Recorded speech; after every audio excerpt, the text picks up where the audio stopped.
로이교회 새벽기도회 시작하겠습니다. 찬송가 40장 찬송으로 보답할 수 없는 큰 사랑.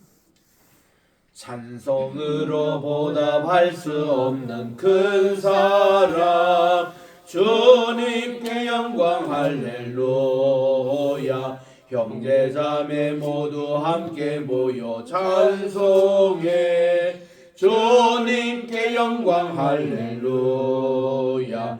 하나님의 자녀여 크게 찬송 부르며 밝고 거룩한 길로 기쁨으로 나아가 주의 보좌 앞으로 속히 들어가겠네. 주님께 영광 할렐루야. 우리 받은 주님 은혜 한량 없도다. 주님께 영광 할렐루야. 기쁜 찬송 부르면서 천국 가겠네. 주님께 영광 할렐루야. 하나님의 자녀여 크게 찬송 부르며 밝고 거룩한 길로 기쁨으로 나아가 주의 보좌 앞으로 속히 들어가겠네. 주님께 영광 할렐루야. 잠시 후에 우리 모두 주를 보겠네. 주님께 영광 할렐루야. 영광스러운 보좌 위에 거룩하신 주, 주님께 영광 할렐루야. 하나님의 자녀여 크게 찬송 부르며 밝고 거룩한 길로 기쁨으로 나아가 주의 보좌 앞으로 속히 들어가겠네. 주님께 영광 할렐루야. 만국 백성 전국에서 소리 높여서 주님께 영광 할렐루야. 영원토록 주의 공로 찬양하겠네.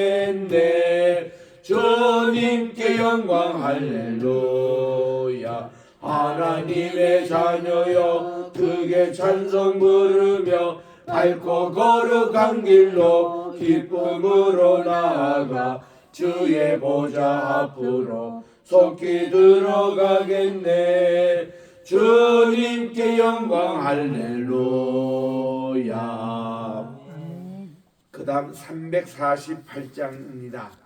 이 찬송은 이번에 트럼프 대통령 취임식 때에 불렀던 주제 찬송입니다. 영광스러운 승리의 찬송. 마귀들과 싸울지라 죄악 벗은 형제여 담대하게 싸울지라 조기 악한 적병과 심판날과 멸망의 날 내가 섰는 눈앞에 곧 다가오리라. 영광 영광 할렐루야. 영광 영광 할렐루야. 영광 영광 할렐루야. 곧 승리하리라.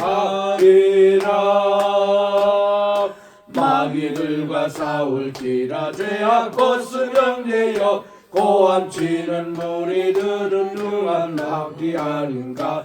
무섭고도 더러운 죄 모두 떨쳐버리고 주 예수 붙들라. 영광 영광 할렐루야.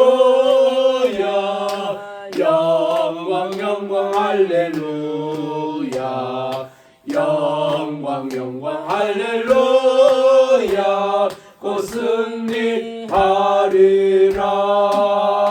마귀들과 싸울지라 죄악 벗은 형제여 구주 예수 그리스도 그 심판을 멀리고 너를 도와주시려고 서서 기다리시니 너 어서 나오라. 영광 영광 할렐루야. 영광 영광 할렐루야. 영광 영광 할렐루야.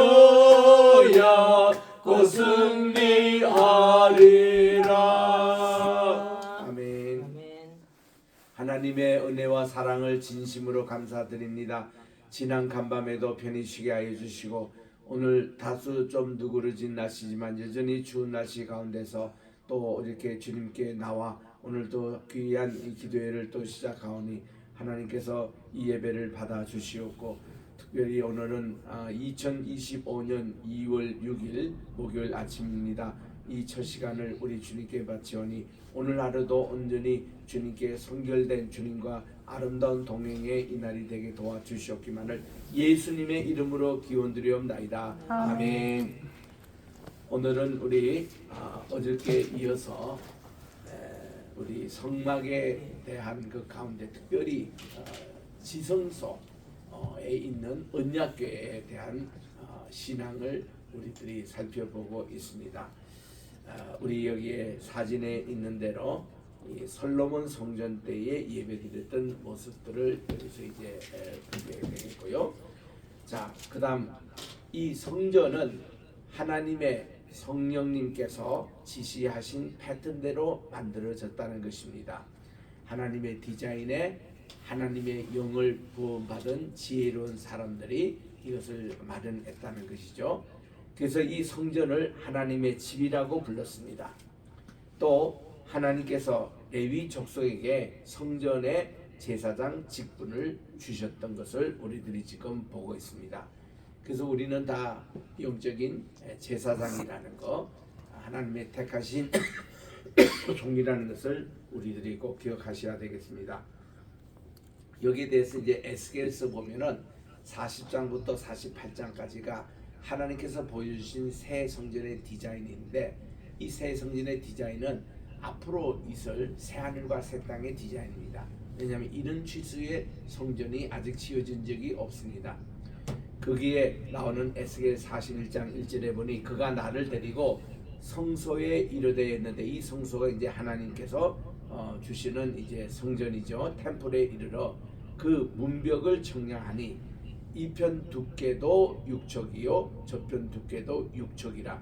6척이란 말이 우리 인간 남자의 키가 성인이 4척입니다. 6척이라는 것은 엄청나게 이 두께가 큰 이런 이게 두께와 같다 이런 말씀입니다. 또 에스겔 43장 5절에 보니까 성신이 나를 들어 데리고 안들에 들어가시기로 내가 보니 여호와의 영광이 전에 가득하였더라. 하나님의 영광이 있는 곳이 성전이거든요. 높은 산이 거친 들이 초막이나 궁궐이나 내 주 예수 모신 곳이 바로 주님의 영광이 계신 곳이 바로 하나님 나라라고 찬송을 우리 부르듯이 하나님의 쉐키나 영광이 가득 찬 그런 곳입니다. 이 영광의 모습이 어떻게 되냐? 빛의 모습으로 나타납니다. 또 그쪽에는 평안이 있습니다. 회복이 있습니다. 또 안식이 있습니다. 이런 하나님의 영광이 전에 가득 찬 이것이 참 성전의 모습이거든요. 성막도 마찬가지입니다. 그래서 에스겔 43장 10절 12절에 보니까 인자야 너는 이 전을 이스라엘 족속에게 보여서 그들로 자기의 죄악을 부끄러워하고 그 형상을 청량하게 하라. 만일 그들이 자기의 행한 모든 일을 부끄러워하거든 너는 이전의 제도와 식량과 그 출입하는 것과 모든 형상을 보이며 이렇게 이제 말씀을 했었는데 우리 그 성경책도 그렇고 교회도 마찬가지고 하나님의 성막도 우리 영혼의 모습을 보는 거울과 같다고 이렇게 우리가 보면 됩니다. 우리가 성경을 펴고 읽으면은 내 모습이 여기에 비치는 거예요. 나의 죄인된 모습 비칩니다.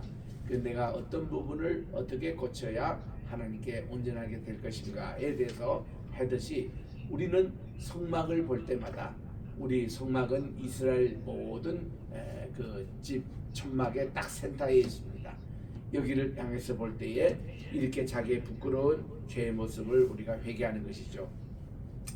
언약궤, 지금 우리 언약궤에 대해서 살피고 있는데 여기에 대해서 오해하는 것이 몇 가지 있습니다. 그것을 우리 좀 살피도록 하겠습니다. 우리 히브리서 9장 3절 4절 같이 한번 읽겠습니다. 시작. 언약 속에는 세 가지가 들어있다고 말해주고 있다. 사실이나 전체는 아니다. 이렇게 돼 있는데, 첫째로 십계명의 위치입니다. 여기에 보니 정급한 괴를 소개해 드리며 그렇게 나오는데, 그 하나님의 돌판을 새긴 이게 증거괴, 그리고 이 돌판이 그렇게 있습니다. 두 번째로 지팡이는 민수기 17장 4절에 보니까 증거궤 앞에 두라고 그랬습니다. 그러니까 이 지팡이가 여기에 언약궤 안에 있다라는 히브리서 9장에 있는 말씀은 후에 확대 해석된 것이고, 이 팩트는 민수기 17장 4절인 대로 증거궤 앞에 지팡이는 두었습니다. 그리고 만나의 항아리가 있었는데 그것도 증거궤 앞에 두어 출애굽기 16장 33절에서 34절에 나오죠. 그리고 율법책이 있습니다. 모세가 이렇게 십계명 돌판뿐만 아니라 하나님께서 말씀해 주신 613개의 모든 계명들, 이거를 다 써서 마친 후에 언약궤 곁에 두었다 그랬습니다. 안에가 아니라 신명기 31장 9절에 있는 말씀. 그래서 이런 거를 다 써서 이 말이 지금까지 해당하는 말씀이라고 그렇게 되어 있습니다. 자, 우리 언약궤를 나를 때는 반드시 이렇게 제사장 가운데서도 둘째 아들인 고핫 자손이 어깨에 메고 하나님의 언약궤를 이렇게 이동합니다. 앞에 두 제사장은 나팔을 불면서 가고, 위에는 구름 기둥이 지금 이것을 인도하고 계십니다. 그리고 이거를 따라서 이렇게 이동을 하는 모습을 이제 보게 되는 것이죠. 자, 오늘은 이제 언약궤에 이어서 떡상에 대해서, 우리 성소에 있는 떡상에 대한 말씀을 이제 하겠습니다. 우리 여기에 출애굽기 37장 우리 10절, 11절, 12절까지 같이 우리 합독하겠습니다. 시작. 그가 또 조각목으로 상을 만들었으니 길이가 2규빗, 너비가 1규빗, 높이가 1규빗 반이며 순금으로 싸고 위쪽 가장자리로 돌아가며 금대를 둘렀으며 그 주위에 손바닥에 넓이만한 턱을 만들고 그 턱 주위에 금으로 태를 만들었고 했는데, 이 상은 진설병을 놓기 위한 떡상입니다. 우리로 말하면 빵상입니다. 빵을 놓기 위한 상인데, 여기에 보니까 이 길이와 넓이는 하나님의 언약궤보다도 반규빗이나 짧습니다. 하나님의 언약궤는 길이가 2규빗 반이었는데 여기는 2규빗입니다. 반규빗이 짧아요. 그리고 반규빗이라는 게 한 뼘입니다. 한 뼘. 두 뼘이 한 규빗이니까 한 뼘이 이렇게 짧는 것입니다. 또 너비가 한 규빗이에요. 그 하나님의 언약궤는 한 규빗이 반인데 여기는 너비가 한 규빗, 그것도 한 뼘이 짧습니다. 높이는 같아요. 한 규빗 반이라고 그랬습니다. 그러니까 세 뼘이죠. 높이는 같습니다. 이렇게 하며 순금으로 싸고 그랬는데, 순금으로 이렇게 다 이거 떡상도 싸고 위쪽 가장자리로 돌아가며 금태를 둘렀고, 이제 곧 그 다음에 이제 그림이 나오니까 이제 보시면 알지만 금태를 둘렀고, 그 주위에 손바닥 넓이만한 턱을 만들어 가지고 그 턱 주변에도 금으로 태를 만들었습니다. 그래서 이제 이게 채에다가 턱도 만들고 이제 채에다가 끼워서 이제 움직일 수 있도록. 그리고 13절에 보니 이 떡상을 위하여 금고리 넷을 부어 만들어 넷발 위 네 보퉁이에 달았고, 그 고리가 턱 곁에서 상을 매는 채를 꿰게 했습니다. 그래서 또 조각목으로 상 멜채를 만들었고 금으로 샀으며, 상 위에 기구 곧 대접, 숟가락, 잔, 따르는 병, 이것을 또 순금으로 만듭니다. 그래서 우리 떡상 위에는 이 네 가지 것이 또 있습니다. 엑스트라로 대접도 있고 숟가락도 있고 잔도 있고 따르는 병도 있고, 이거 보면은 성찬식 같은 모습이에요. 성찬시에 보면 떡도 있고 잔도 있는데 그 모습이 떡상 위에 이렇게 진술되어 있습니다. 그래서 우리 성찬식의 모형이라고 할 수 있는 것이 이 떡상을 이렇게 만듭니다. 자, 그래서 오늘은 우리 떡상에 대해서 좀 공부를 하겠습니다. 여기에 대해서는 하나님의 디자인은 이미 우리 출애굽기 25장 23절에서 30절에 읽었습니다. 또 여기에 대해서 레위기서에서 또 한 번 나오는 것을 우리 레위기서 24장 5절에서 9절에 나왔는데 이것을 참고해서 오늘 본문 말씀인 출애굽기 37장 10절 이하를 읽습니다. 자, 우리 떡상 우선 사진을 이렇게 보시면은 이것이 바로 떡상의 모습입니다. 떡상의 높이가 그렇게 길지 않습니다. 세 뼘이니까. 그래서 제사장이 이렇게 내다 보면서 이렇게 설치했던 정도고, 우리 교회 우리 성찬상과 비슷합니다. 떡상은 조각목으로 금으로 사서 만들었고 두 줄로 진설병을 놓고, 이게 진설병은 6개 등리를 이렇게 만듭니다. 이거를 놓고 유황장과 유황병을 놓았습니다. 이 진설병은요 무교병이 아니에요. 누룩을 다 넣고 만든 빵입니다. 제대로 된 빵이에요. 그 다음 안식일 때마다 이 새 떡을 갈아 넣었다 그랬는데, 이게 이제 요번 토요일 안식일 때 이거를 이제 진설하잖아요. 그러면 일주일 갑니다. 갔다가 이제 다음 안식일 아침에 이것이 새로운 걸로 교체가 되고, 이 일주일 동안 하나님께 진실했던 이 빵은 제사장과 그의 가족들이 먹게 되어 있습니다. 그래서 이제 훗날 다윗이 이제 이 아히멜렉 그 장막에 왔을 때에 이게 뭐 먹을 게 없느냐 할 때에 그 제사장이 이렇게 진술병 이렇게 이제 남은 이거 빵이 있다고, 근데 이거는 제사장밖에 못 먹는다고 그랬더니 다윗이 간청했을 때에 이분도 그냥 이거를 다윗에게 주었습니다. 그 진술병이죠. 그래서 이 떡상을 여기서 이제 보게 됩니다. 그럼 이 떡의 의미, 복음적인 의미는 예수님께서 말씀하시기를 나는 하늘로서 내려온 산떡이니 사람이 이 떡을 먹으면 영생하리라 했던 요한복음 6장 51절의 말씀대로 예수님은 생명의 떡입니다.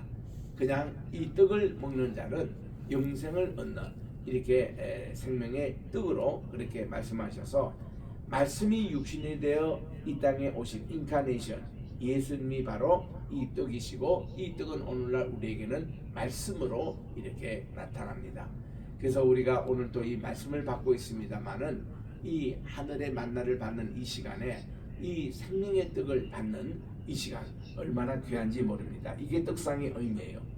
그러면 이 떡을 먹는 원칙이 몇 가지 있습니다. 첫째는 레마의 원칙입니다. 레마라는 것은 헬라 말이죠. 헬라 말로 말씀이 이렇게 육화되는 모습, 말씀이 실행되는 이것을 레마라 그럽니다.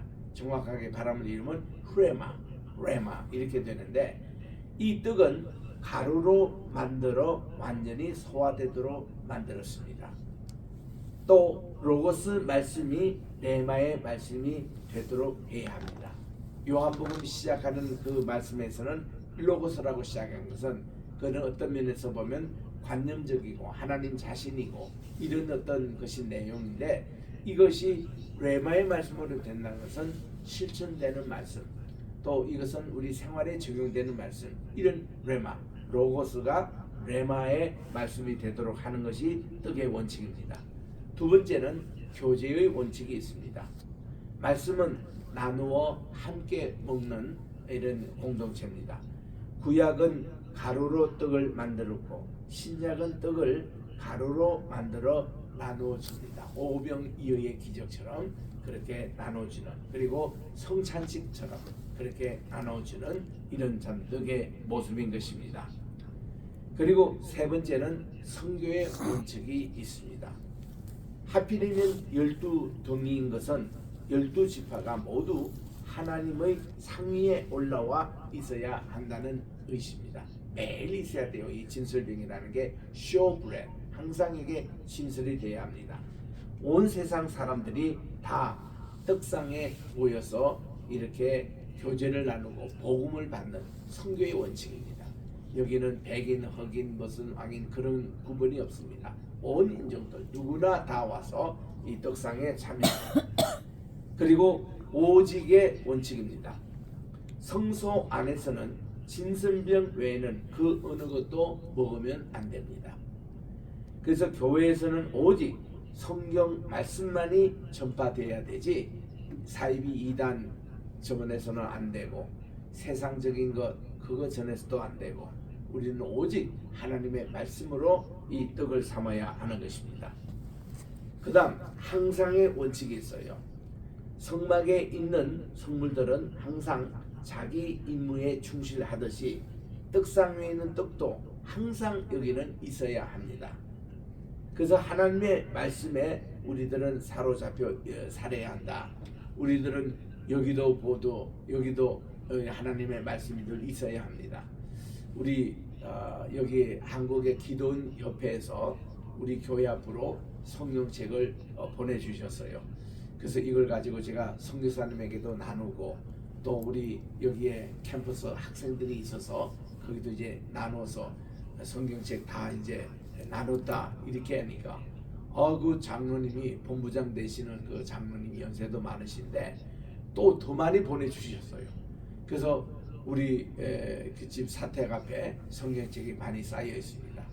그래서 제가 우리 집에 오시는 분들 한 박스씩 이렇게 나누기도 하고 또 우리 집에 옆에가 또 임현수 목사님이 계시는데 거기는 또 탈북자를 위해서 사역하시거든요. 그분들 성경책이 많이 필요합니다. 또 그분에게도 제가 가서 나누도록 그렇게 하는데 하여튼 성경 말씀을 가지고 많이 나눌수록 참 좋습니다. 우리 오병이를 나누듯이 우리가 성창시 때에 분병하듯이 이렇게 하나님의 말씀을 많이 나누는 것 이게 좋습니다. 항상 하나님 말씀이 있는 게 좋은데 이게 포켓용이기 때문에 지금 우리 집에 있는 기도원 예배에서 온 것이 이 복음서는 영어로 한글로 같이 돼 있고 그리고 신약돼 있고 시편이 첨가돼 있는 그런 것으로 우리가 어릴 때 기도원 협회에서 받았던 성경책과 비슷합니다. 그래서 이 기도원 협회는 5군데 이렇게 다 이렇게 공급하잖아요. 그러니까 학교에 학원에도 하고 군부대도 이렇게 뿌리고 병원에도 이렇게 뿌립니다. 또 관공서에도 이렇게 나옵니다. 또 이렇게 여행객들에게 이렇게 또 그 어떤 호텔이라든지 숙소에 다 배치해서 그들로 뭐 성경책을 호텔에 있는 거 가져가도 좋습니다. 그러면 또 보충해서 넣고 어쨌든지 성경을 많이 보급하려고 그렇게 수많은 사람들이 헌금을 해가지고 이 성경책을 이렇게 보급하는데 너무 귀한 일이죠. 기도원 옆에. 그리고 6번째는 성령의 원칙, 우리 성신님의 원칙인데 진설병은 기름으로 반죽하여 기름과 함께 두었다가 기름과 함께 먹어야 한다고 레위기 2장 5절에 나옵니다. 이 기름은 성신님의 바로 예조를 하고 있는 것입니다. 그리고 7번째는 성결의 원칙으로 떡상은 바로 등대 바로 앞에 있어서 떡 먹는 자리가 빗된 자리인 그것은 의미심장한 것입니다. 그러니까 우리가 함께 지금 말씀을 나누고 있는 이 시간이 이렇게 떡을 나누는 그리고 성결의 시간입니다. 어두운 곳 또 모든 이단에서부터 하나님의 말씀을 먹으면 안 됩니다. 정결한 것에서만 하나님의 말씀을 먹고 이렇게 해야 합니다. 그 다음 8번째는 이 번철의 원칙이 있습니다. 번철이라는 것은 우리가 그 어떤 전을 구울 때 굽는 원칙이 있잖아요. 떡상 위에 진설하는 이 떡은 아주 찐 떡이냐 또 삶은 떡이 아니라 번철에 구운 떡이어야 합니다. 그 전처럼. 그러니까 이거를 구울 때는 가장 중요한 것이 이게 안과 밖이 골고루 구워야 됩니다. 이게 한쪽은 잘 구워졌는데 한쪽은 뭐 덜 구워졌다든가 또 한쪽이 너무 많이 구워졌다든가 이러면 진설병 거기에 못 올라갑니다. 이거를 골고루 잘 구워진 그런 이제 것으로 우리가 하나님께 불을 통과한 시련으로 단련한 말씀을 우리 여기서 상징합니다. 9번째는 성숙의 원칙이 있습니다. 뒤집지 않는 진설병은 올려넣어서는 안 된다. 그래서 한쪽은 익다 못해 타버리거나 다른 쪽은 안 익은 떡은 먹을 수가 없다는 것이죠. 우리들도 하나님 앞에 말씀과 실행이 같이 이렇게 가는 이런 성숙의 원칙을 여기서 강조하고 있습니다. 그 다음 무교병의 원칙이 있어요. 진설병에는 맛있게 하는 효소가 들어가서는 안 됩니다. 순수해야 합니다. 말씀에 다른 사상, 주의, 철학이 들어가서는 안 된다는 것입니다. 인본주의 것이 섞여서는 안 되는 거예요. 순수한 하나님의 말씀이어야 합니다. 그래서 여호와께서 가라사대 할 때 그 말씀은 순수히 하나님께서 우리에게 전해주신 말씀만 전해야지, 그게 내 생각을 더한다거나 또 무슨 다른 사상을 더한다거나 이런 것은 이거는 떡상에 신설될 수가 없습니다. 그 다음 사명의 원칙이 있어요. 제사장은 이 떡을 늘 서서 먹었다고 합니다. 그래서 우리들은 하나님께 서서 하나님을 섬기듯이 히브리서 10장 11절에 우리는 사명을 위해서 이 떡을 먹어야 하는 것입니다. 마지막으로 안식일의 원칙이 있습니다. 이 떡은 늘 안식일에 진설했고 안식일에 교체를 합니다. 그래서 이 떡은 제사장들만이 먹었습니다. 안식일마다 우리는 하나님의 이 말씀을 잘 먹어야 우리 또 일주일 동안 강건하여 살 수 있는, 이게 우리 진설병의 떡의 원칙입니다. 그래서 진설병을 만드는 책임을 진 가문이 바로 이제 이런 제사장의 가정, 이 가르모가 이 만드는 떡은 일주일 동안 식지도 않았고 팔지도 않는 적이 없습니다. 성전 파괴 후에 이방 제사장들이 그 기술을 이 가르모에게 사려고 하였지만 결코 팔지 않습니다.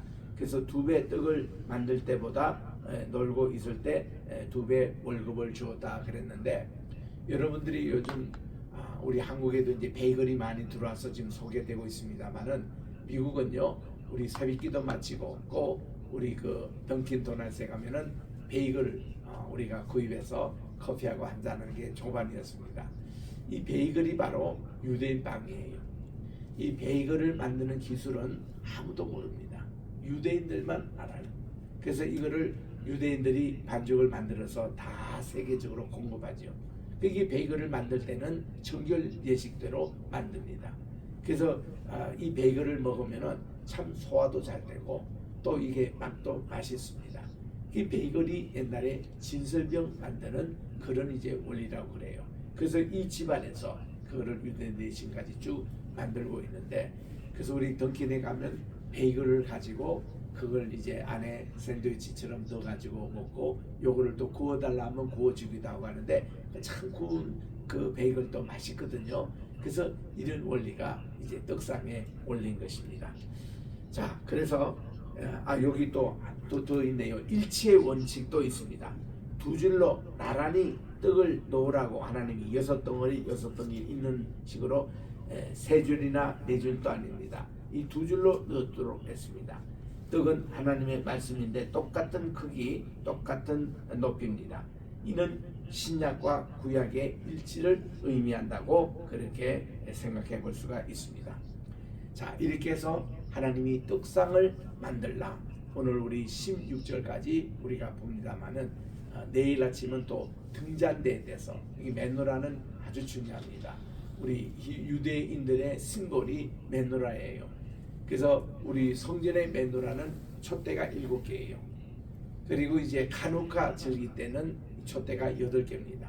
그래서 이거는 그들이 마카비 독립운동 때에 그들이 이제 승리했던 기념으로 8개 사용하고, 우리 성전은 7개인데, 그래서 우리 요한계시록에 가보면은 우리 소아시아 7교회가 나와요.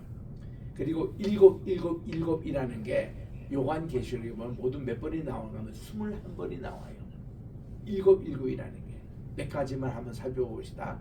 7 천사, 7 교회, 7 촛대, 또 7인, 또 7 대접, 또 7 또 이제 그 뭡니까, 하나님의 그 말씀의 하나님이 복귀 때도 복되다 말이 그 7번 나오거든요. 이게 21번이나 나와요.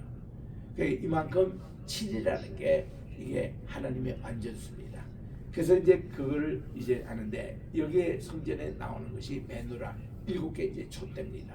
여기에 대해서는 1 이러면 7이라면요. 중간의 기점이 그러니까 1, 2, 3, 4, 5, 6, 7 이렇게 이제 번호를 정해 보면은 4가 요게 중간 축이에요. 그리고는 요게 3번과 요게 5번이 연결되어 있습니다. 그리고 2번과 6번이 연결되어 있습니다. 1번과 7번이 연결되어 있습니다. 요런 거를 키아즘 구조라 그러죠. 여기 짝을 이런 것으로 그래서 이제 모든 메노라의 그 구조가 그렇게 되어 있습니다. 그래서 우리 하나님의 생명에 비추되는 이것은 내일 아침에 말씀을 드리도록 하겠습니다. 하나님의 은혜와 사랑을 감사합니다. 오늘 또 하나님의 언약궤의 또 뜻과 의미에 대해서 오늘날 우리 성도의 생활과 함께 우리 살펴보았고 또 오늘 또 떡상에 대해서 진설병 원리 13가지 원리를 우리가 살펴보았습니다. 우리 하나님 아버지 우리가 매일 아침에 하나님 말씀을 받고 매일 이렇게 성경 말씀을 통해서 우리의 영혼의 거울이 되는 이 말씀을 통하여 우리가 성결하여지고 또 하나님과 교제를 나누고 또 주님과 함께 저희들이 늘 일치하여가는 이런 모습들이 정말 하나님과의 그런 안식뿐만 아니라 우리 인간과 인간 사람들과의 용서하고 사랑하고 서로 위해서 기도하고 서로를 돕고 이런 아름다운 모습들이 우리 떡상을 통해서 계속되게 도와주시고 우리가 이 하나님의 말씀이 전해지는 순수한 말씀이 연구되고 순수한 말씀이 전해지는 귀한 우리 교회로서 이러한 교회가 세상에 또 많이 100개 나라의 100개 교회가 설립되기를 원하오니 함께 해주시옵기만을 간절히 바라고 원합니다. 오늘도 우리 아침에 대한민국을 위해서 기도하기를 원합니다. 우리 로이교회를 위해서 기도하기를 원합니다. 게세마네 신학교를 위해서 기도하기를 원합니다. 또 우리 동문회를 위해서 또 우리 게세마네 세계 선교회를 위해서 기도하기를 원합니다.